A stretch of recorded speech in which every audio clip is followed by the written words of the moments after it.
بسم اللہ الرحمن الرحیم۔ شروع اللہ کے نام سے جو بڑا مہربان نہایت رحم کرنے والا ہے۔ السلام علیکم پیارے بچوں، سبق ہم پڑھ رہے ہیں دیہاتی اور شہری زندگی کا فرق۔ جتنا سبق ہم پڑھ چکے ہیں آج ہم اس سے آگے پڑھیں گے، تو آئیے سبق کو شروع کرتے ہیں۔ احمد کے ابا جان۔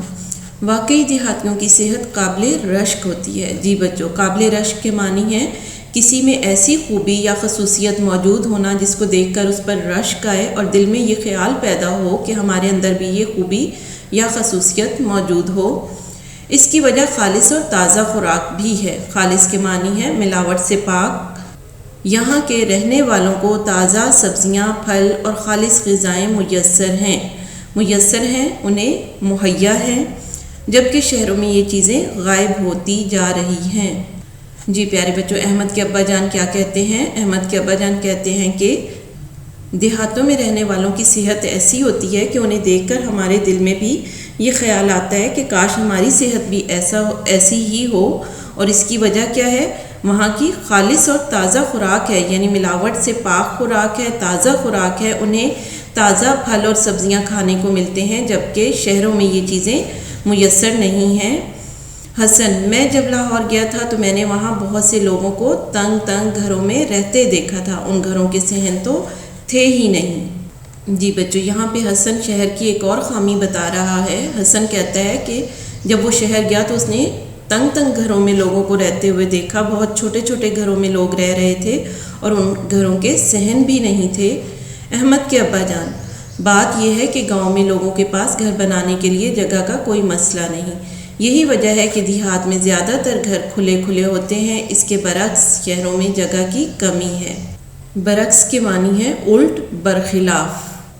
اس وجہ سے بہت سے لوگ چھوٹے مکانوں میں رہنے پر مجبور ہیں۔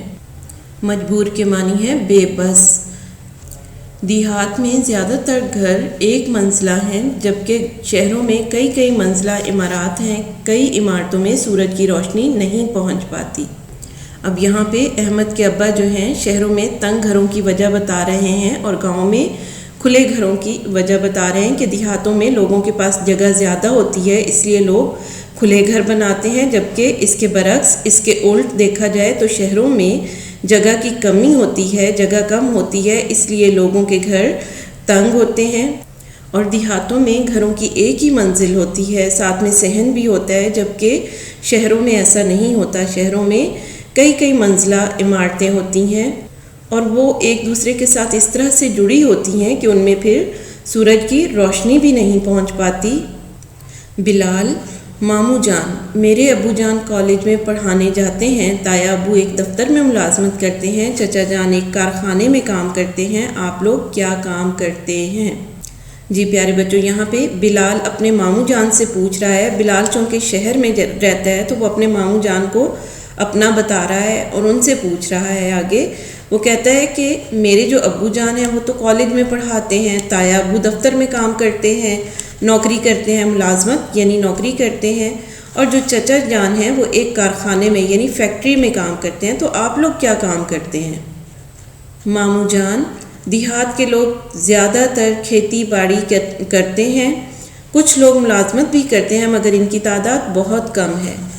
جی پیارے بچوں، ماموں جان نے بلال کو بتایا کہ دیہاتوں میں رہنے والے جو لوگ ہیں وہ زیادہ تر کھیتی باڑی کرتے ہیں، یعنی فصلوں کو بونے کا کام کرتے ہیں، اور بہت کم لوگ ہیں جو ملازمت کرتے ہیں یعنی نوکری کرتے ہیں، ملازمت پیشہ ہے۔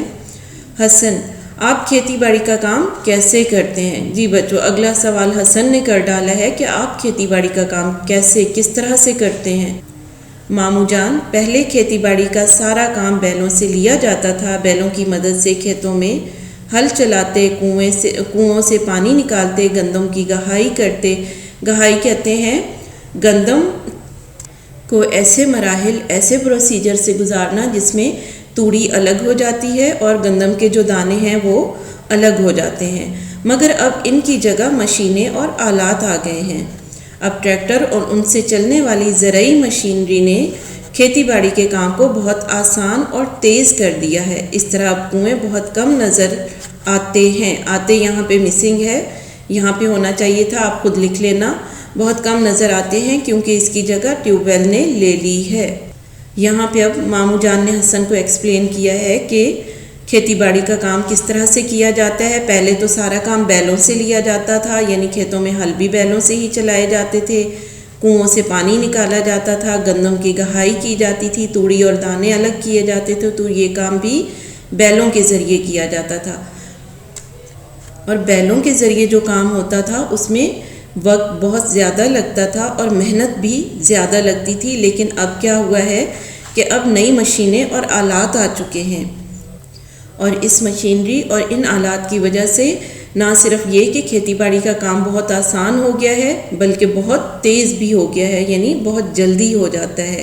ٹریکٹر کی مدد سے کھیتوں میں ہل چلایا جاتا ہے، ٹیوب ویل کے ذریعے کھیتوں کو پانی دیا جاتا ہے، اور یہ کام بھی بہت جلدی ہوتا ہے ٹیوب ویل کے ذریعے سے۔